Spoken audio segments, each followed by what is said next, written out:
मिथुन राशि मानक पई किछि नुआ हेबाकु जाउछि बड़ परिवर्तन तो 18 अगस्ट ठारू कारण 18 अगस्ट ठारू गुरुदेव बृहस्पति जी कि भाग्यर कारक अटंती एवं बुद्धिर कारक बुद्धिर कारक बुधଙ୍କ अश्लेषा नक्षत्र रे प्रवेश करबाकु जाउछंती तो बुध देवଙ୍କ नक्षत्र रे अश्लेषा नक्षत्र रे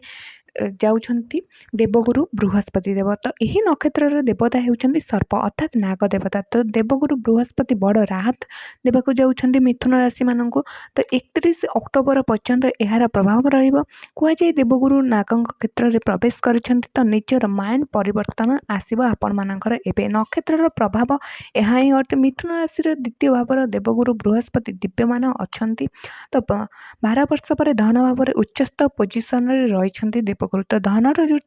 होइथिबा परिश्रम शेष हेबो एही समय रे पैसार दिक्कत जे परिश्रम शेष हेबो और निश्चिंत जानी रखंतु गुरु नागଙ୍କ नक्षत्र रे प्रवेश करिवा राहत प्रदान करिबो एही समय अर्थात आर्थिक दृष्टिकोण बहुत अधिक भल और सुइटेबल टाइम रहिबो द्वितीय भाव रे कुटुंबर होइते एथिपई कुटुंब सहित मध्य आपण मानकर काफी भल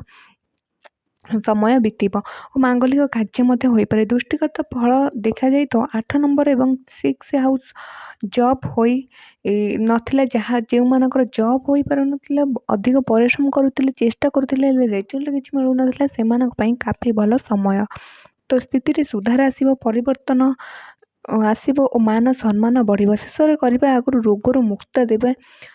हेउछंती देवगुरु बृहस्पति अष्टम भाव तृतीय दृष्टि तो अष्टम भाव परिवर्तन आकल्ट साइंस प्रति आपणकर सम्मान रहिबो एही समय आपण जानिबाकु चाहिबे कि आपणक फ्यूचर विषय रे अधिक किछि मंत्र चैटिंग मध्य करबाक लागि जो अष्टम भाव परिवर्तन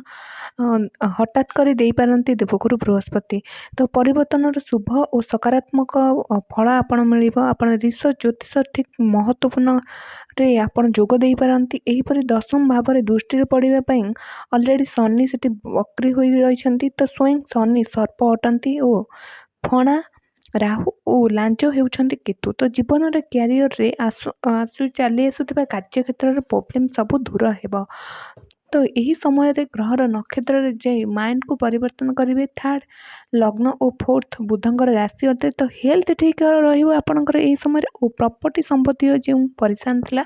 ताहा मध्य दूर हेबो तो उपाय कोन करिवे उपाय यही समय करंतु कि यही समय आपण दुब घास दुब को नियंतु यहाँ को हलदी रे बुड़ांतु हलदी भल से बुड़े श्री गणेश को अर्पण करन देखिए आपणकर जीवन अधे प्रॉब्लम शेष ही हो यही उपाय को करन देखो उपाय करने द्वारा आपणकर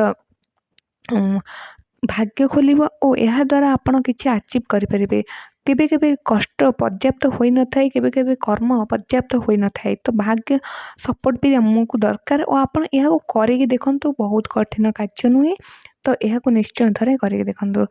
वीडियो यह जनरल प्रेडिक्शन अटे जदि आपण बहुत अधिक परेशान होतन ताते जीवन रे तो निहाती भलो ज्योतिष सहित परामर्श करंतु और उपाय करंतु तो यही वीडियो भल लगी लाइक शेयर सब्सक्राइब करेंगे चैनल को नुआ आसले वीडियो देखंतु बुझंतु और उपाय निहाती कर